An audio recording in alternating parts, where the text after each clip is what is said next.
I keep hearing business coaches say that nobody's buying courses anymore, nobody's buying information anymore. They're buying implementation rather than information. But is it true? That's what I'm going to talk about in this video and in a bit more detail in a blog that I'll leave the link below.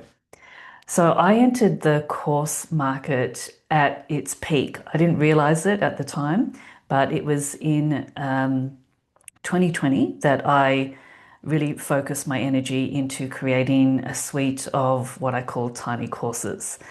And by the end of 2021, I was bringing in 10,000 a month from those courses without me doing much at all, other than doing things like blog posts. So I wasn't promoting them on social media and things like that. So that income level went through onto 2022 as well. So everything was going really well. But come 2023, when life was getting back to normal, I did notice that sales of my courses, they were declining. And this is when I started for the first time. So this is like about 2 years ago at the time of this recording now. This is the first time I heard someone starting to say people aren't buying information, they're buying implementation. I watched this video from a guy and it made a lot of sense to me. I'm like, okay, so this isn't just happening to me, this is happening to a lot of us who have courses. So what I decided to do is I pulled a lot of my courses off, like they were no longer available for sale. I combined a couple of the key ones together into a live gamified offering.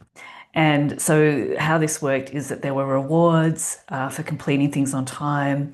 There were calls. There was all things like that. And the engagement was very good. Like, often you'll find that, even with live stuff that people are, the first couple of calls, it's like people are all there and then it tapers off. Well, I noticed that the engagement was really quite good right through to the end. And it went over like 2 to 3 months.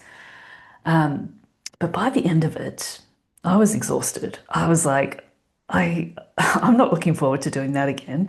And I sort of had to put a line through that type of business model because I'm like, okay, I can see engagement was great, wasn't good for me.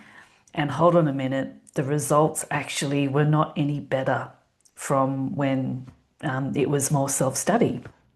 So, meanwhile, while I'm figuring out what I'm going to do, I start getting people from my email list and people who had seen my course suite before starting to ask me, when are you bringing back your tiny courses?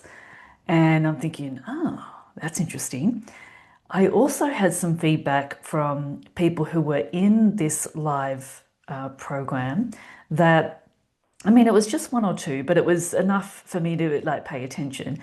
They were sort of like, look, I don't want to feel like I don't need these extras that you've included. And really what they were saying is, I don't want to pay for that as well. That's sort of the vibe I was getting. And I'm thinking, yeah, fair enough, even though some of them were really just bonuses and things like that.